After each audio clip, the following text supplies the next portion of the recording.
how much we have to beat around the bush. And I think that comes to, it's the same for trying to do these intros as well, where in theory it's a simple task, right? Welcome to Semantrics, where we talk about language and philosophy and consciousness. English people have to learn to do this. We can't just, we have to be trained to just say that, you know? But we are excited to have had a conversation with Professor Dana Sawyer. I met Dana about seven years ago at an Aldous Huxley conference, and many of his insights on sort of mystical experience have really stayed with me. Dana is a renowned professor of religion and philosophy, who's at the Maine College of Art, who's best known for his sort of writings on Aldous Huxley and Houston Smith.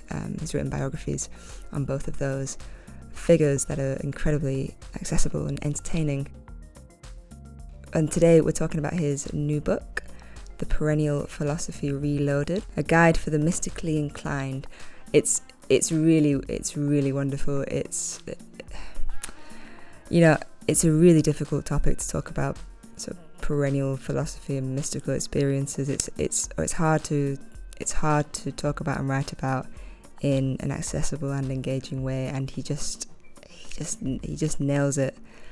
You know, he's just somebody who has so much wisdom and just wears it so lightly. And yeah, it comes across in his writing as well. I highly recommend. Hope you enjoy. Let us know what you think. Great to see you again after all this Wonderful time. to see you too. And great to be here. Looking forward to this.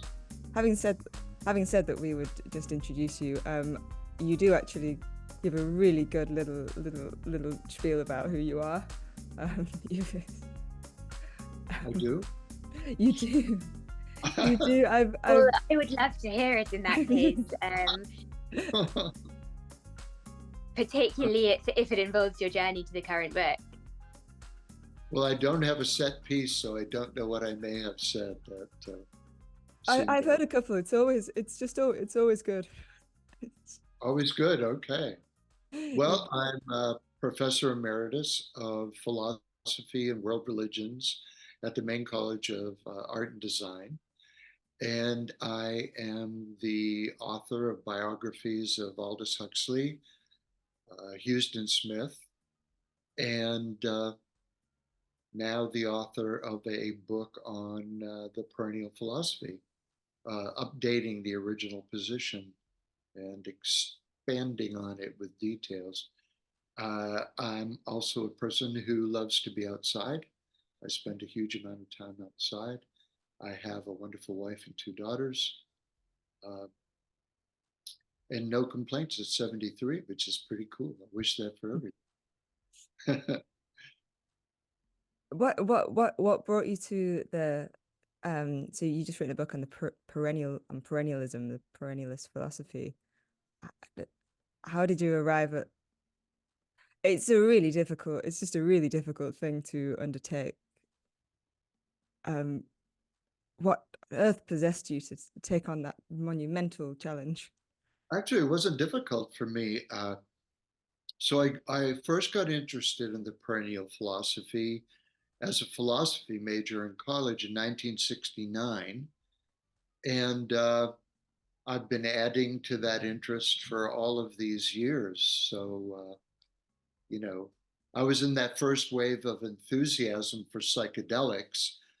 And when people were, myself included, having these non ordinary experiences, you feel like I need to make sense of what's happening to me. And looking at different philosophical models relative to what was happening to me, I realized how rarely in the Western canon of philosophy are non ordinary experiences really talked about. So when I came upon Aldous Huxley, Alan Watts, later Houston Smith, Stanislav Grof, the transpersonal psychologist Francis Vaughan, brilliant woman. Even Ram Dass's Be Here Now, I started to find a vocabulary to talk about my own non-ordinary experiences.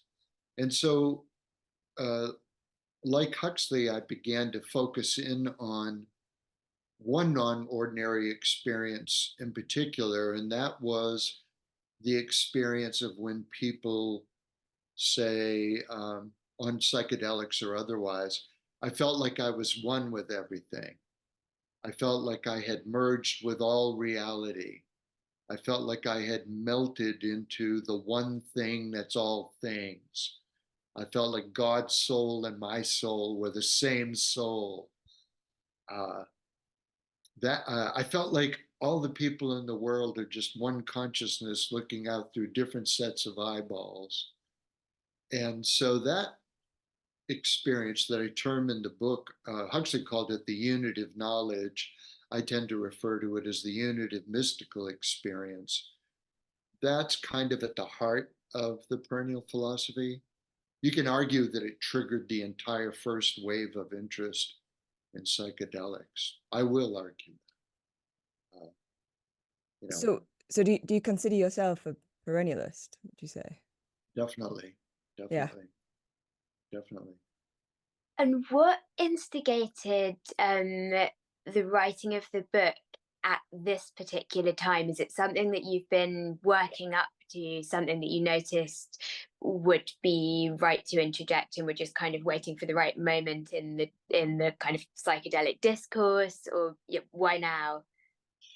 Uh, I think the I think the reinterest in psychedelics really triggered it because toward the end of my time teaching, um, I would have students come to me and say, "Hey, I'm having this experience and I don't know what it means." I taught a course on comparative mysticism, and sometimes students would come and say, "I think I'm having this experience. I think this is happening to me." And uh, and that was kind of the trigger.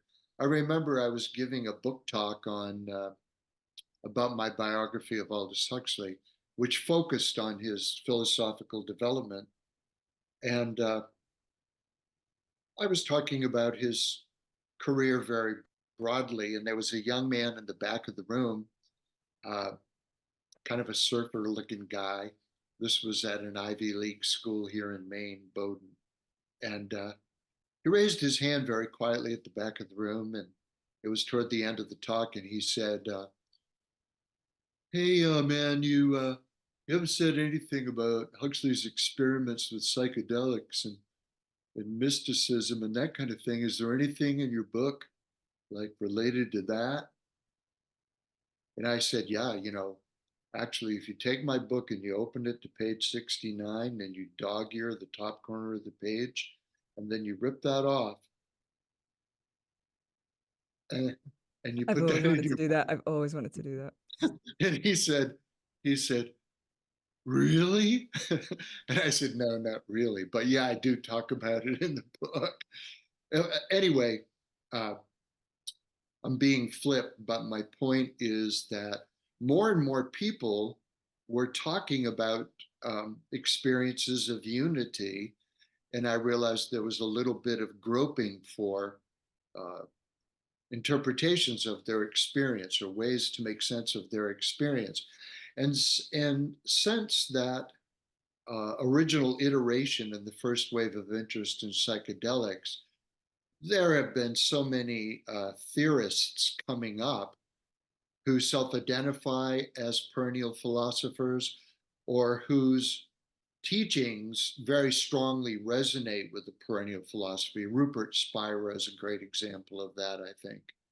Um, Ken Wilber's another example of that. And there are so many I could name. So I thought the perspective needs to be updated or in light of, Yeah. further theory regarding the perennial philosophy. And that's what really, those two things Well, instigate. I think it is a bit of a misunderstood term, and you mentioned this in your book. I think there's an assumption that what what perennialists are saying is that all sort of religions have this shared core, that it's, something that's at the, the absolute foundations. But as you say in your book, that's not what that they're not going that far. That it's that they're pointing out like a thread that connects these things. Am I right there? That's exactly right. That a common accusation towards perennial philosophy writ large is that it's saying that at the core of all religion is this unitive mystical experience. And that's not what Huxley was saying, and that's not what most perennialists are saying. Some perennialists are saying that at the core of mystical experience is this unitive experience. But Huxley didn't say that. I don't say that. Uh, my viewpoint, like Huxley's, is much more that the experience exists in the different religious traditions, but like Perry Schmidt-Lucas, for example, says the different traditions weigh that experience differently. Some mystical traditions place a lot of emphasis on that unitive experience, while others say, well, we have that experience, but it's an experience of the presence of God, for example, that matters in our tradition more, if you see what I'm saying. So Yeah. it's across all the mystical traditions, but they may weigh it differently. And in some religions, mystical experience is central to their teachings, like Hinduism, Buddhism, Sufism, but or a lot of Native American traditions, especially the ones employing psychedelics. But then there are religions that place almost no attention on mystical experience at all. And the sort of perennialist mystical experience, is it thought to be kind of outside culture and language? It's well, or rather, that thread is thought to be something that transcends culture and language, right? That it's Exactly, exactly. You know, it's an experience outside of, it's an experience outside of a lot of people. I really don't know how to get at this. On one level, it's an experience outside of lots of people's experience. They don't have this experience. But I argue in the book, and I believe it's true, that people have these experiences far more often than that they are even aware of. That, a student would say to me, I've never had a mystical experience, but one time I was standing on top of a mountain and I felt like I was nothing. And at the same time, I felt like I was everything. right. And I would say, Yeah. why So don't it's you good, update your definition of mystical? right? And then it's kind of complicated because it's in some ways not outside language and culture because of course sort of the weight or the value or the meaning that you put on that is going to be intrinsically tied to the language that you're speaking and the culture that you're in, even if the experience didn't seem to have any symbols that related to anything. Yes. I mean, the challenge, I think, is that people have these experiences quite often, but in our mainstream culture, they're often discouraged. Oh, it That, sounds like woo woo, or who cares, or you know, don't don't take it very seriously. Uh, and so they get edited out a lot, and there's a lot of it doesn't help that the mystic says, wow, man, I have no idea what happened to me. I don't have words that can possibly capture what this experience was like. And what's so funny about that ineffability of mystical experience is the effect is so liberating to the mind that the mystic or the psychonaut goes on talking about the Yeah. experience, describing it for the next hour, you know? Yeah, exactly. And something that we well, just a bit of a bit of a grind that we have is that the whole ineffability trope, I think, can make people a little bit lazy with language. That you know, sort of indigenous cultures with these long histories of using plant medicine aren't going around going like, well, that was ineffable. You know, they have they have a taxonomy and um Well said. Well said. yeah and That actually fits really nicely into there was a term that you used that I thought was so precise about one of the things that's going on right now, which was DIY spirituality. This kind of I'd love it if you could explain a little more about that term, but to me it really seemed to make so much sense why perennial philosophy appeals, because it can cut through so many of the things that might be impenetrable about different full-on schemas of religion, that might be why people kind of shy away from taking them up. That's a great point. You know, in this period where the fastest growing demographic in the United States and Western Europe relative to religion is spiritual but not religious, then increasingly people are saying um, they're attracted to experience based spirituality rather than faith based spirituality. They don't like dogmas at all. I don't want to believe it because somebody said so. I'm going to test it in my own experience. And I want there to be room for me to change my mind. And I also don't like the, uh, I being a spiritual but not religious person, I appreciate expertise and I appreciate, yeah, expertise. But the perennial philosophy is all about the sovereignty of the individual mind. The individual, even if the universe has woken up as some enlightened person in the past, the Buddha or whatever, it's never woken up as you before. Never. I mean, that's going to be a unique moment as you grow and awaken, as I grow and awaken. Those are unique moments. And so we have to be very much, in a sense, our own guide along the journey. We can take reference points from other people, but what this translates into for people that are spiritual but not religious is I don't want a sage on the stage model. I don't want to kiss the feet of a guru.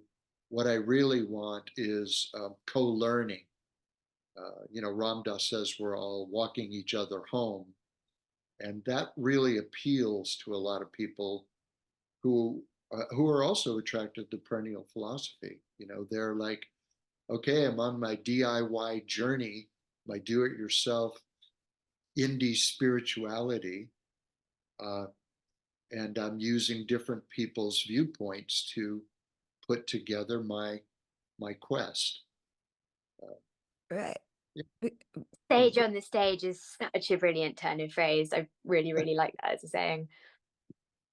Because I mean, because even many of these, you know, kind of real pillars of, well, I guess, perennialist translations. So you know, people like Huxley and Alan Watts, and like they weren't really just occupying one position. I mean, Huxley, his kind of cosmology in the doors of perception, it's quite different to what it was sort of almost 10 years later in Ireland. You know, his understanding of psychedelics and, you know, kind of,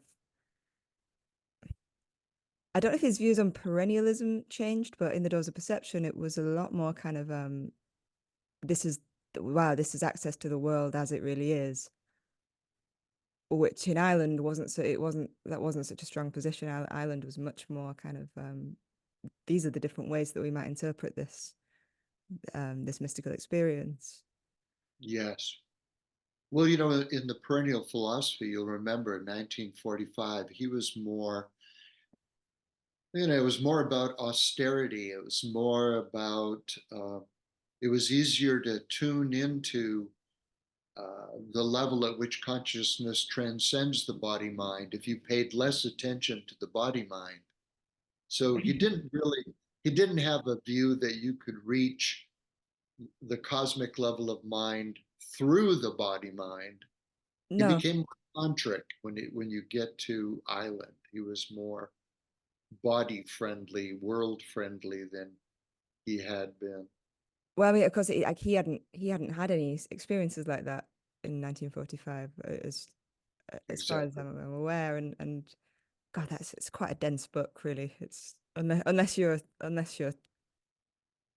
you and you've spent many years Can I doing it. ask a layperson's question, which is to take it back to guruism, like how does that fit in? Was that Krishnamurti who didn't want to be a guru, or was that Huxley saying we shouldn't have gurus, but had established this close friendship with him? Like, how did that fit into his overall perennialist philosophy to have that connection? Well, these two things are actually connected because uh, Huxley said that the greatest invention of the scientific revolution was not the steam engine. It wasn't even the reliable clock to coordinate the activities of workers. That the greatest invention was the concept of a working hypothesis. So, the concept of a working hypothesis where you could say, I'm having this experience, whatever the experience is, and I've got to interpret it or I want to interpret it. And that's what all philosophy is, right? We're trying to figure out what the fuck is happening to us.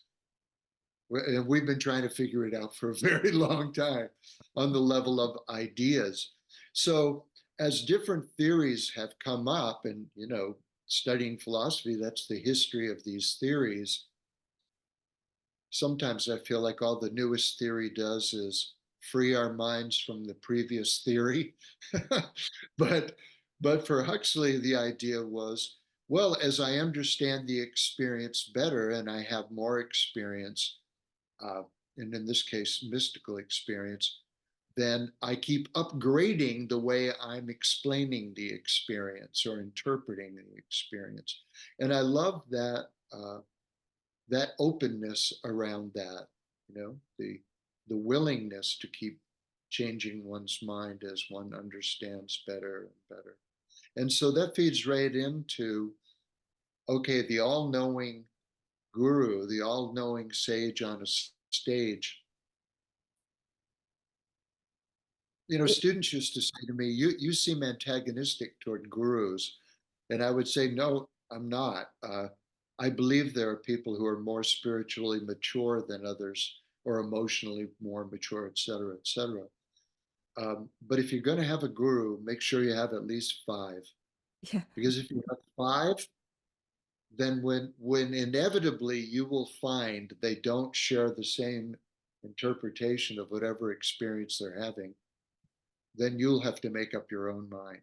yeah, that's beautiful. It's almost a bit of a poetic counterpart to Alan Watts's kind of when you get the message, hang up the phone, and saying like, and I get the context that he's responding to in the sort of, you can kind of uh binge or luxuriate in this, but also, like, if you think you've got the message, you probably need to. Pick up the phone. Yeah. Like, if you think that, okay, that I've learned everything that a mystical experience could ever teach me, then there might be a problem. Yeah, you could close that door if you want to, but I Yeah. think that's a mistake.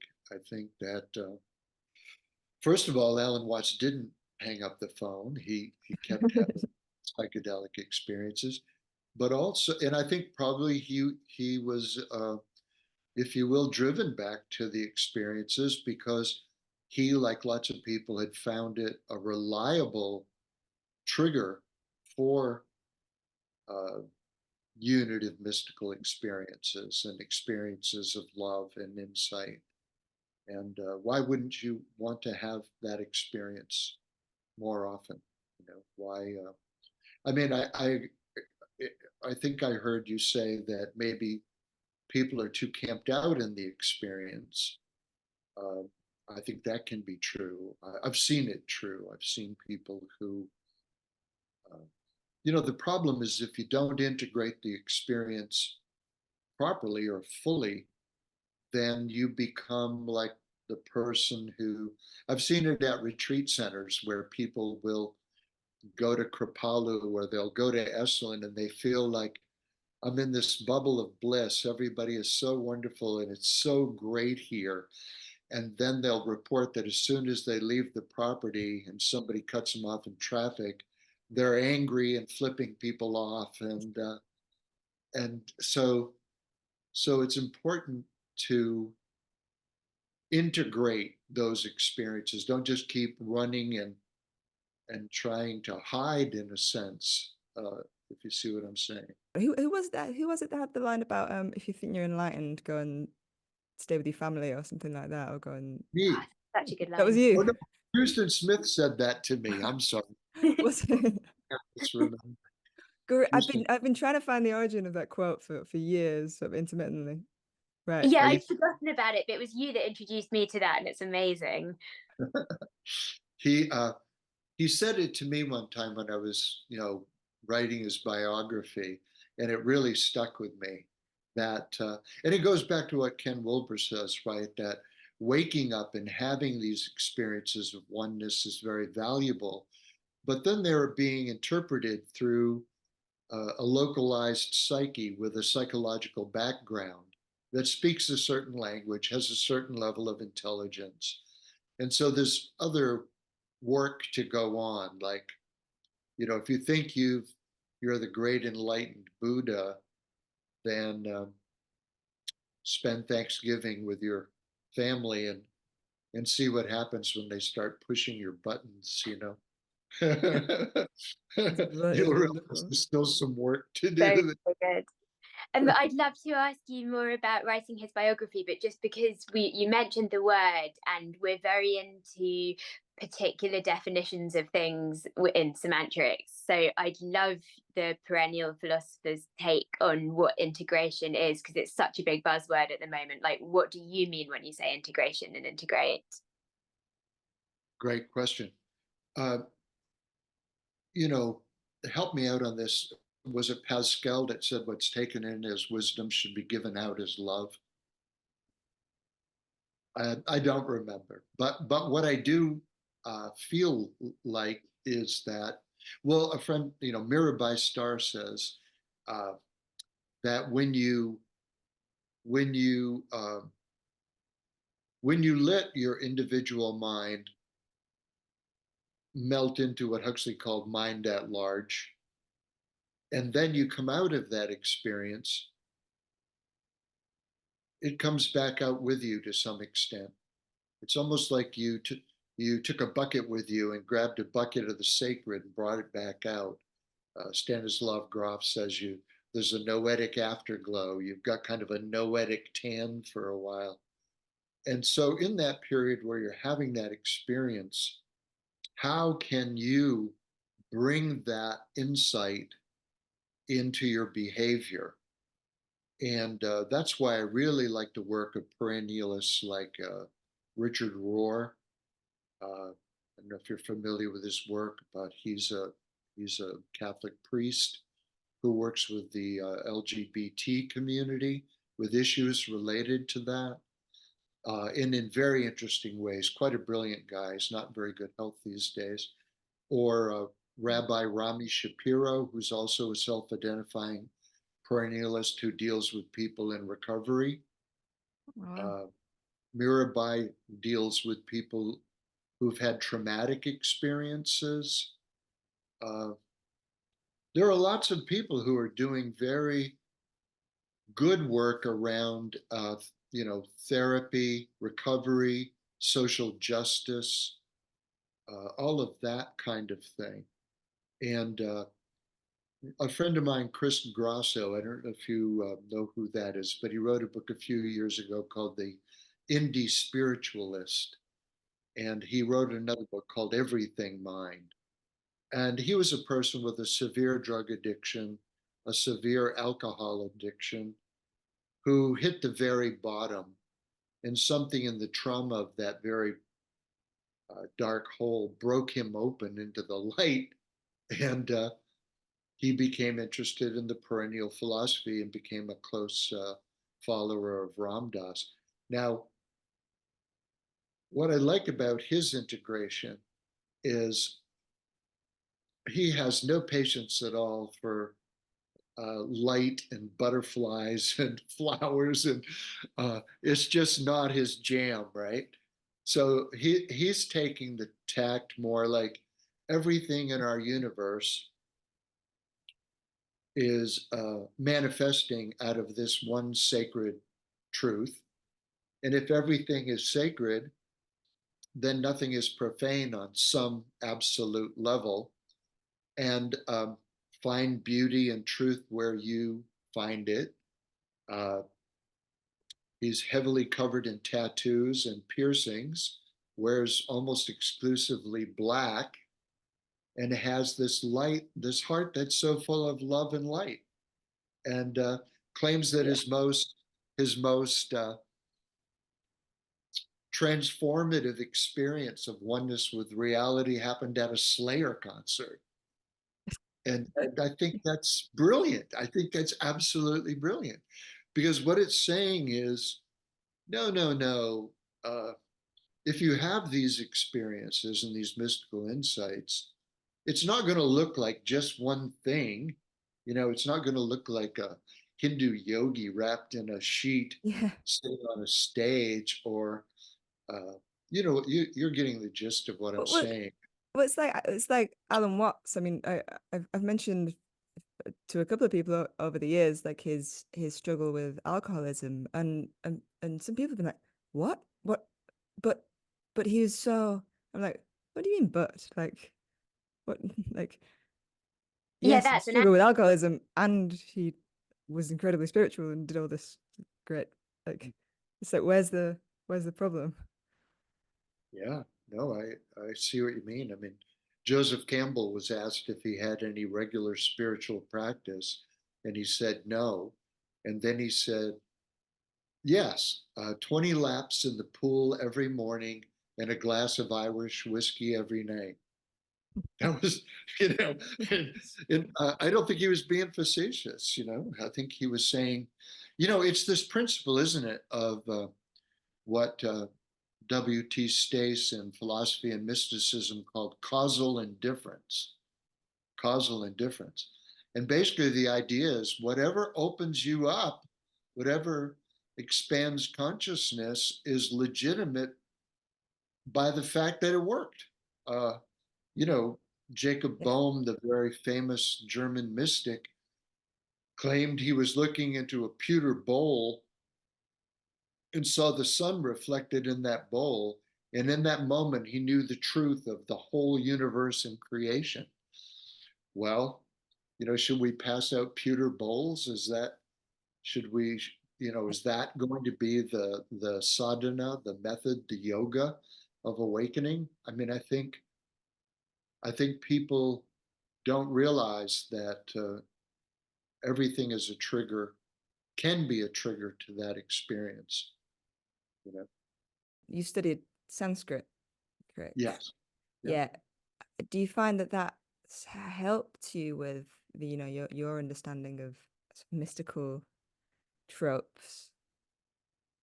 Definitely, right? I mean, why I say definitely is like you said earlier in the conversation, that there are traditional cultures that have been doing these inner explorations. They've been psychonauts for millennia.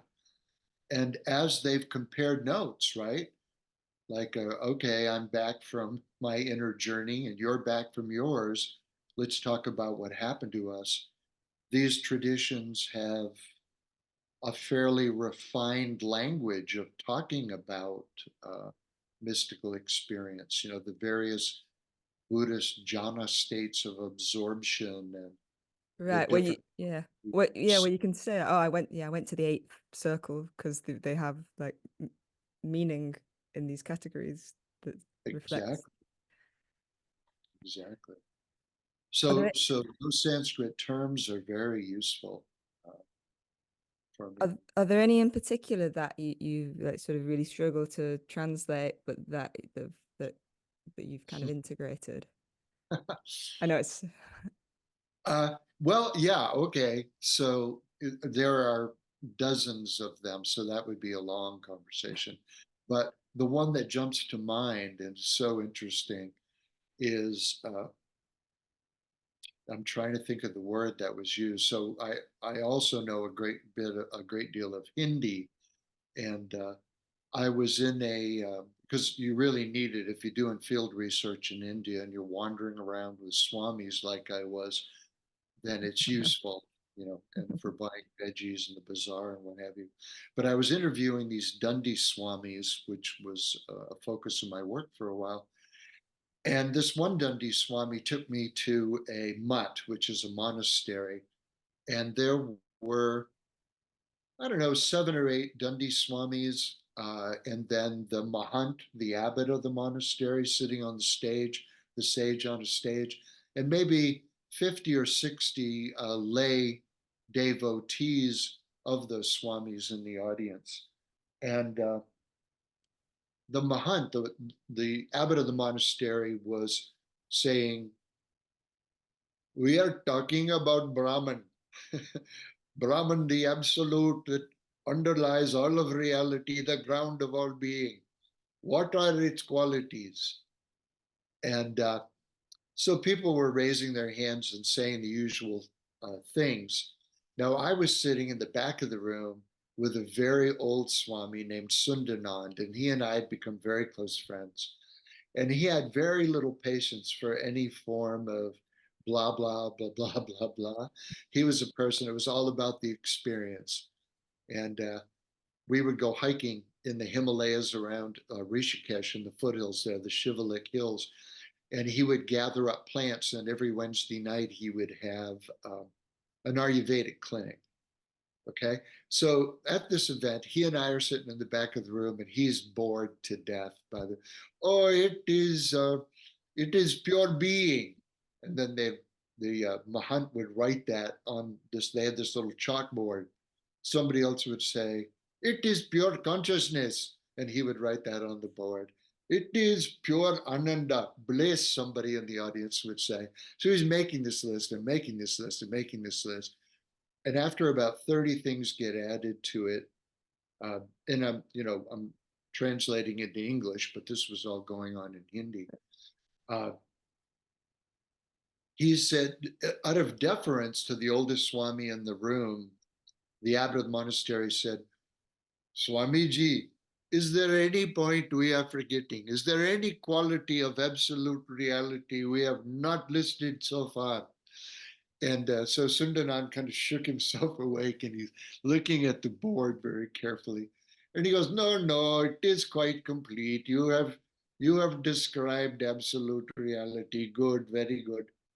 And he goes, "Oh no, you forgot one term you should have on that board." And so the Mahant says, "What's that?" And Sundanan goes, "Sneaky, sneaky. The truth is very sneaky." I don't remember the Hindi word he used at that time. It might have been ajib. Ajib means strange or mysterious. Uh, that is not what I expected. That's but this fits right in with what you've been working on. Terms, ways of explaining and creating vocabulary. And can we perfectly capture the mystery in words? Um, no. No. no. I, But I, but we I, could probably do better than just oneness, full stop, exactly. and ineffable Yeah, like this. yeah, Yes, because the act of trying to illuminate further things that can hedge around it in different directions. So you get to, I guess, fill in that negative space from more different angles. brilliant, brilliant. That's exactly right. I think you're exactly right. That better to travel well than arrive. That we keep upgrading the way that we can talk about these experiences. you know. Also the effect that poetry can have, there's sometimes when you read a really poetic line, it's like rips you heart out, it's like it can induce it. Absolutely. I've seen exactly what you're saying, where you know when you're with somebody and you're trying to describe this idea of consciousness exceeding the brain, blah blah blah. That line by Rumi, that you're not a drop in the ocean, you're the entire ocean in a drop.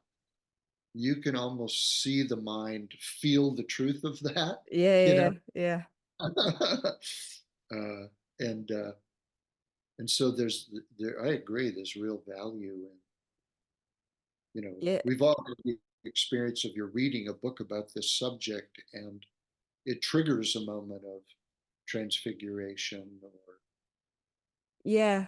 I mean that's what Huxley was talking about. Um, Either the doors of perception or heaven and hell is sort of like, well, if you put people in the state and then you like read them some lines of Blake and like get them to listen to like some Bach fugues, then that'll work. And it's like, well, yeah, I know. Well, I think that's one of the things that, and I talk about this in my new book, that the perennial philosophy, I'm hoping, will really help us reconceive of what art and music and poetry and literature are really about. I mean, if you look at the 19th century and even the late 18th century, the Romantics' view of what art and music was about had very little to do with recreation. It had a lot to do with recreation, the same spelling, but a whole difference of meaning. That they would go to concerts to be awakened. I mean, they wanted this experience to trigger moments of sublime experience, and I think that this idea that art is something to do when you don't know what else to do or you're worn out, or that music is fun and that's kind of it, really sells the art short. That the arts are yogas, they really are. The arts are ways to transform consciousness if used correctly, and if people have a talent for Yeah. noetic experience, then Oh, you know art can do amazing things. Art can do things. You mentioned poetry that discursive philosophy can't even come close to doing, because if we say I'm on top of a mountain, I felt like nothing and I felt like everything. Okay, to the discursive mind, that can be a contradiction. But in poetry, you can bend all the rules, which comes closer to expressing the truth in a lot of ways. also, can I just say I've never noticed that recreation and recreation that's the same spelling. That just like That's shook wonderful. me shook me to the core of my being. Um, and, and yeah, completely agree. For psychonauts now, there's so much amazing music, right? That Yeah, yeah, it's yeah. kind of like the flute of Krishna, in the mythology of Krishna, nobody can resist when God makes music. So when Krishna plays the flute, then all the gopi girls out in the jungle come, even the married ones, they get the husbands clutched around their ankles and I can't help it. Yeah. Music of God. So that flute music of God. There's a really lovely, I'm not going to try and quote it exactly, but you have an Einstein quotation about how there wouldn't be much point analyzing a symphony just as a waveform because it would be missing the point of what it is that the music does. And I felt like that was applicable here, but I'm not going to try and quote it.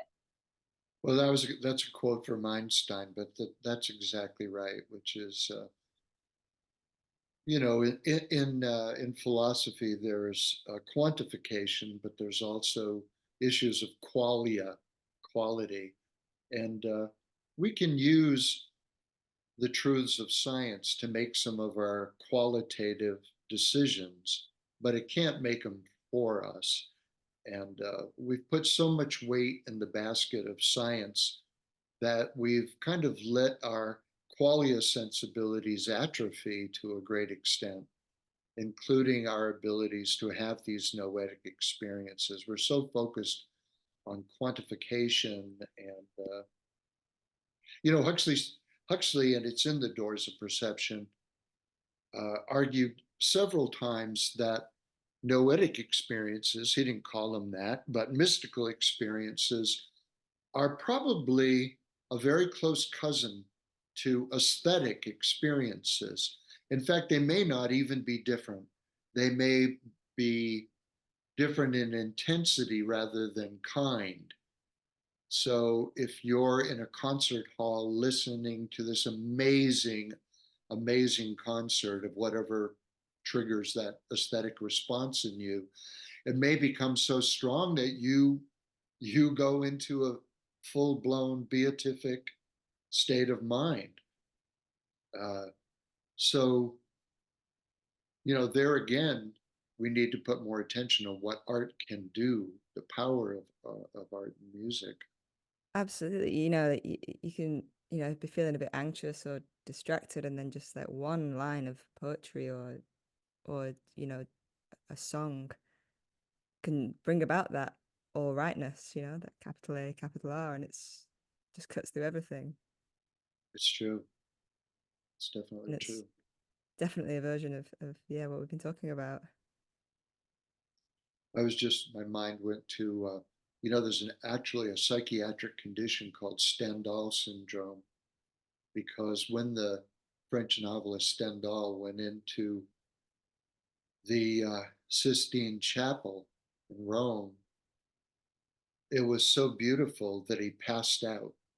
So being overwhelmed by beauty is an actual psychological condition. That's amazing.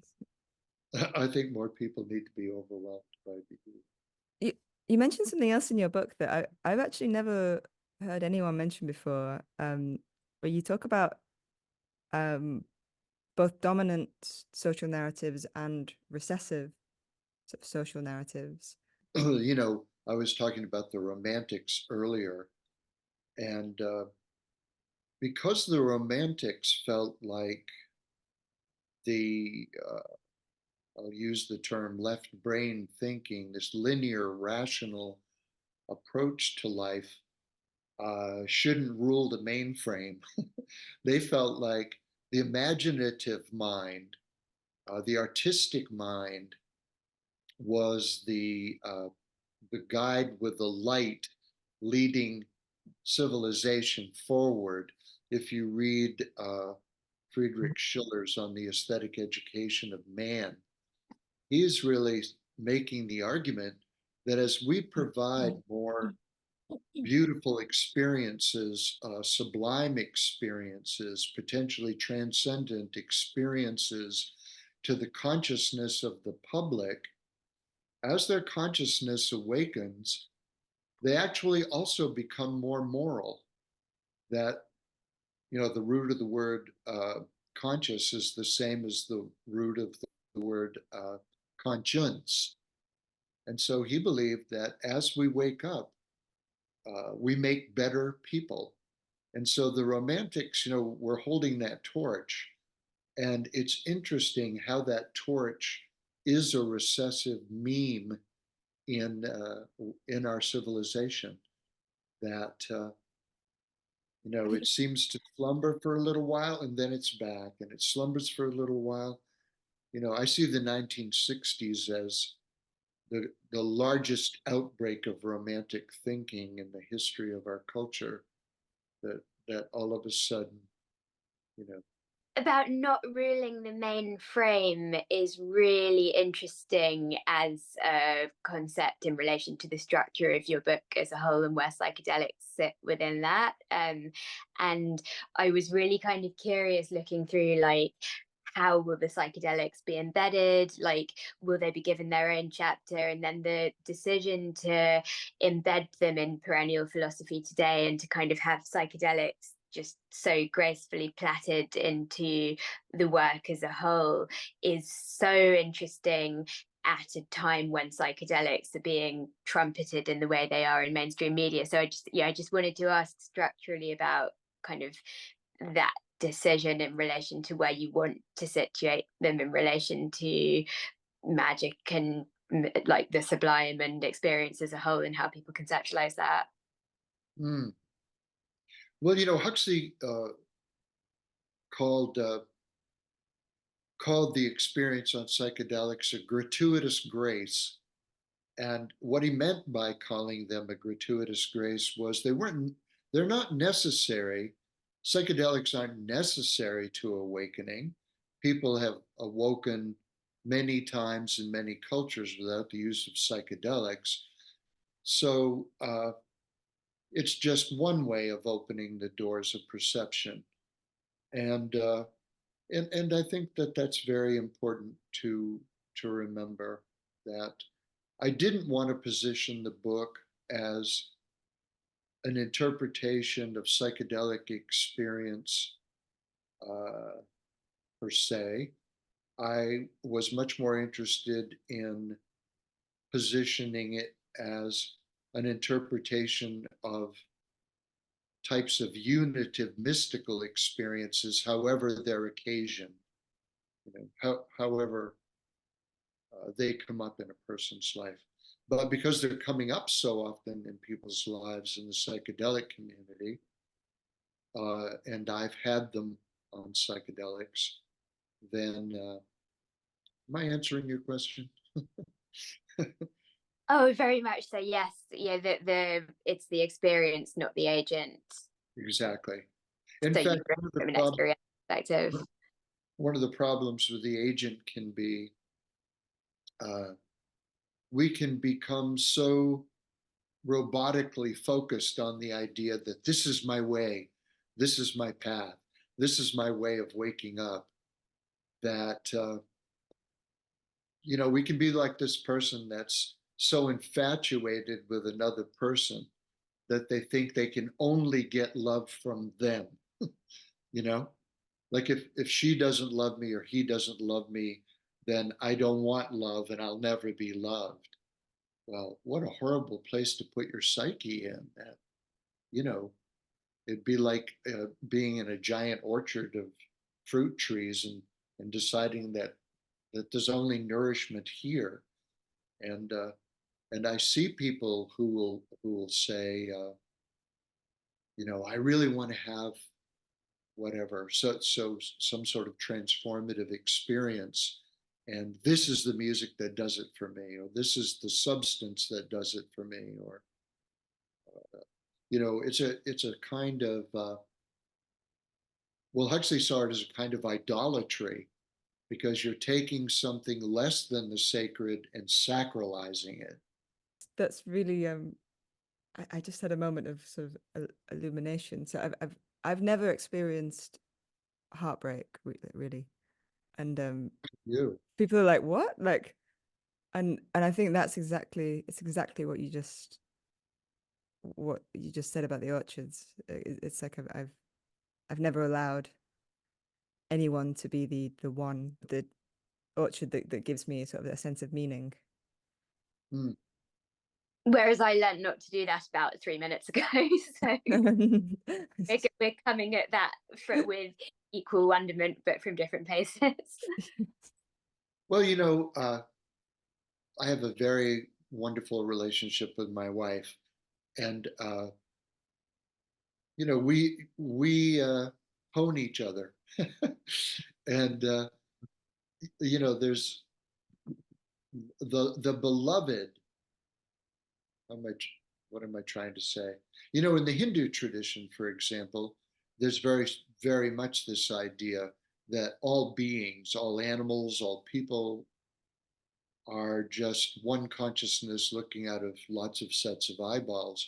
So, in a lot of poetry, in Hindu poetry specifically, like the Gita Govinda, for instance, uh, which is a story about the love between Radha and Krishna, then the attraction to the beloved is that the deeper you go into the beloved and the more you know them and the more you find the bottom of them, so to speak, there is an opening into, oh my God, I'm down there too. That that the Right. bottom of the beloved and your bottom Right. merge, like Right. almost like two mirrors facing each other into an infinite regress. And the beauty of that experience is definitely a sadhana or a yoga. So it can happen in that context. I think that the beautiful thing to realize is that on some utopian level of my personal mind, uh, I think we could have that with the entire human race. I think that it's possible. Uh, do you ever have the experience? I'm asking you guys, this isn't a rhetorical question. Do you ever have the experience on psychedelics or not, where you you see somebody that you don't know at all, you've never met them, and you make eye contact with them, and you know them very well. You know I've that you feel like you've known them all your life. uh, I, I went on holiday to Paris when I was 15, and I was just in a shop with my parents, and this woman walked past me, and we made eye contact and smiled. And I think about that moment like once a month. It was like something. It was like whoa, like it it was like so profound, and nothing happened. It was just like just a woman, but yeah, it just like and yeah. and you know, all reality. And how about you, Roz? Have you ever had that experience? I haven't had that in exactly that way as I can recall, but I was holding my friend's baby earlier today, and it's so amazing holding babies that are by two people that you know very well, and just kind of thinking, wow, you're completely your own person, but I feel like I know you really well because I can just see flashes of both of my friends darting across this tiny face that's this new being. And it does really feel like there's so much more going on there in this wordless interaction than in a kind of typical interaction over the course of the day. So yeah, that was a really special sense of lots of wordlessly imparted consciousness. I think that's a place that people have that experience a lot. I'm smiling widely because we have a grandson named Reese, and he's 2.5 now. And just a weekend or two, we were with him. And there was one point where he was just hanging out with Grandpa, and he was in front of me, and he was entertaining me with this thing he does where he'll take his cup of water with the lid on it. He'll drink some of it, and whether it's cold or not, he'll go, cold water, like that. He knows it makes me laugh, right? So he was doing that 2 or 3 times, and I laughed. And then he was wondering how I was reacting to it and if I wanted to do it again. And so he was just making eye contact with me. And he was very comfortable with that. So we must have just been making eye contact for, I'm not exaggerating, at least 2 full minutes. And we weren't looking for something in each other. We were just being together. And, uh, I think it took me about 35 years to get to the beginning of the place he was already at.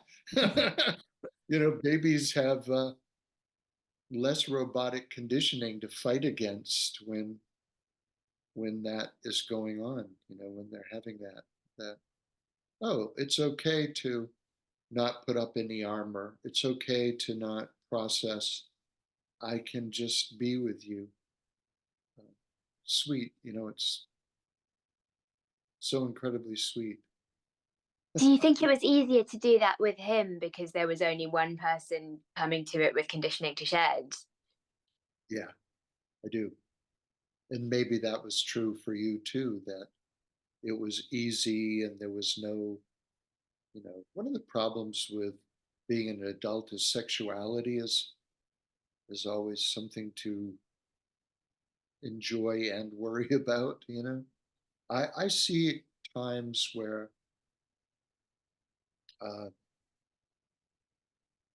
I have that experience quite often with people. I'll be, in New York City and I'll be on a bus and there'll be some person on the bus and I'll make eye contact with them. And I'm not looking to have some kind of unitive experience, but I realize I'm having it.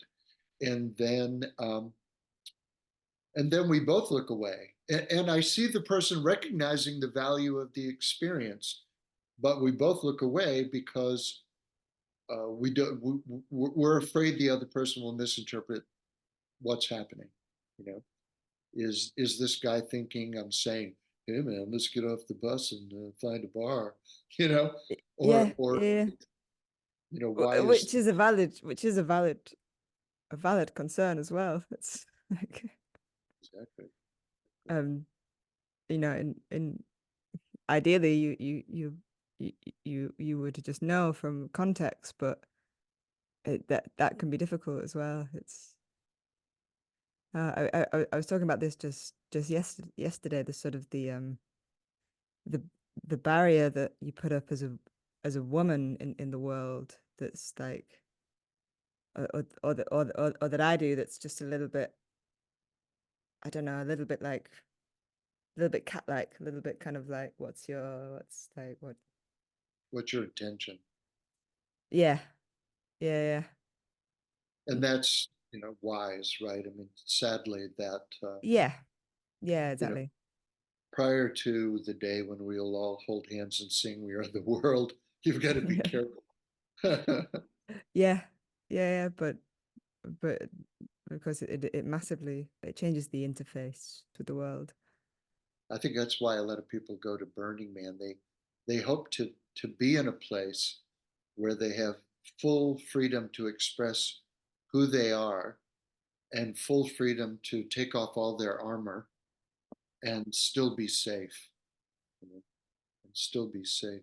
To be able to celebrate our fundamental humanness and our joy for our small time on this planet without all the games that people play. I don't know if it works. I've never been, but I don't know. I've never I been. think that's the draw. I think for some people it does. Russ, are you gonna? I was just thinking about like wanting to comfort people. That's an interesting, like when you see someone kind of on public transport and they're upset, that can be kind of one of the only times when that sense of would it be okay given social expectations if I go over. I feel like there's something about maybe like what, like the greater the need is to come together, the more likely we are to step out of ourselves. And unfortunately, it's when it's just about kind of a shared moment of finding something funny that we like maybe have a bit more reserve. I think that's accurate. I think that's very accurate. You guys are Brits, so you do a very specific kind of dance. In my experience, it's every culture has its way of uh, the legalities of interpersonal relationship, and Oh, absolutely. The directness with which you can speak as a North American is just not possible for British people. That's very It's true. even just saying the line like, I really appreciate that. It just sticks It in the doesn't. throat. It's really like Mm. thank you. I really thank you. I really appreciate it. It's really weird in British English. You just you it's so easy to sound insincere as a British person to British Oh yeah, people. it's almost as though you'd only be allowed to say it if you were saying it sarcastically. Yeah, Like the sincere mode isn't on the yeah. dial. You'd have to say something like, "Oh, thank you," like, "Oh, yeah," like, okay. In my British English, it'd have to be like, "Oh no, really, like, massively appreciate that." You know, with this kind of like hesitation, but it's You expressing the same definitely thing. know eye Yeah. contact. That's so incomprehensible to me, quite frankly. I've witnessed it many times. I you may remember that I spent a Michaelmas term at Oxford in 1980, and I Which had, college? I'm sorry, Which college? Wolfson. Oh, and my mum's there. No kidding.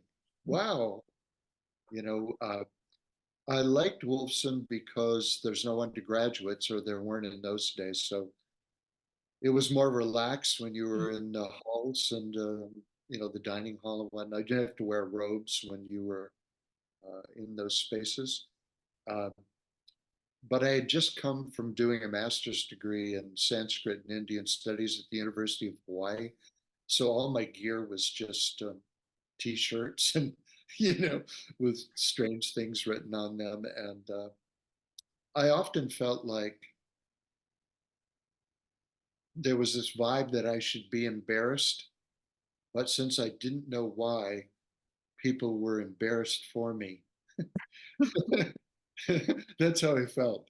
Like things that I said and things that I did were somehow inappropriate, but I had no reference points for why that would be true. And they were kind enough to not inform me, Yeah. which is kind of a funny, you know. And so were you enjoying the ripple effect because you were not able to know what things had been breached? So it was just kind of like fun and funny having that ripple.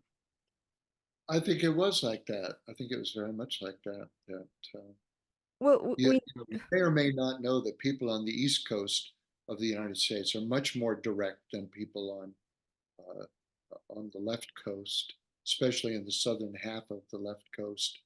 And so we go through something with, and I'm not even saying that's good. I'm saying that's how we are, uh, and we go through that even in our own country, quite frankly.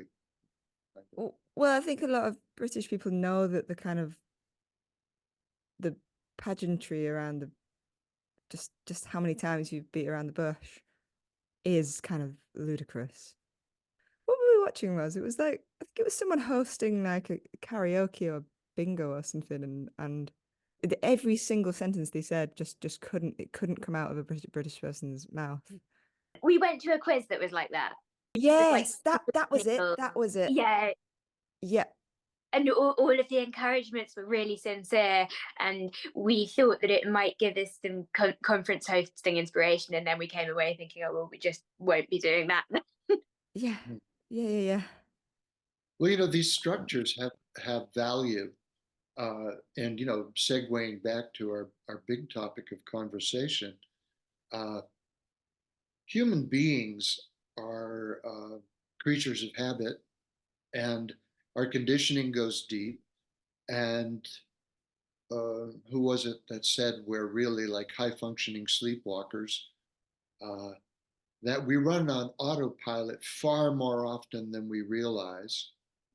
But parts of that are good. Like I'm glad every morning when I wake up, I don't have to relearn to speak English. I don't have to relearn how to walk. I don't have to, there's a lot of robotic behaviors. I don't have to learn how to drive a car every day. Uh, but we can become prisoners of our automation, and we can become prisoners of our social norms to such an extent that it's all just a flow chart. And where do we revisit? Am I actually being polite in the true spirit of politeness in this social situation? Or are we both, or all of us, just caving into a flowchart of convention that really has outlived itself? You're down there in Mexico, and a Mexican friend of mine, Hector, who lives in San Miguel, we were recently doing something, and I said, well, Hector, that's their trend, that's their tradition. And Hector said, oh, tradition, it's just peer pressure from dead people. And, that isn't all that tradition is, but there are moments where it really can be very little more than that. And we have to be careful about surrendering into, oh, this is so comfortable, this flow, where this is what's expected, this is what I should do, this is what a good girl does, this is what a good boy does, I'm being a good team player. Well, are you being a good team player inside of social structures that are really outdated, inside of social structures that are even dangerous, dangerous to self-actualization? Yeah, absolutely. I mean, just like machismo, especially kind of here in Mexico. I think about that a lot. Where it's like it's not bringing anybody any good. And it can be very mimetic as well, and then no understanding of necessarily whether the thing is good or bad. It's just more the point is to achieve the particular mimetic gestures in order to approximate. Yeah, I guess it's, well, the familiar is comfortable, so. Yes, I mean, that is so true, right? That, so many people, I think of the first wave of enthusiasm for psychedelics, and I think of, can you imagine some guy and he's sitting and he's watching Woodstock on TV, and it always goes to me to kind of a Richard Nixon mind, like, Ethel, are you seeing this? All these people loving each other. What are they doing? What if everybody started loving each other? Even though he's talking about love, at the same time, it's change, and change is scary. Change is scary. There's a lot of comfort in the robot mind, just being a nice little robot. But, given the problems in our world today, not changing is scarier than changing, I think.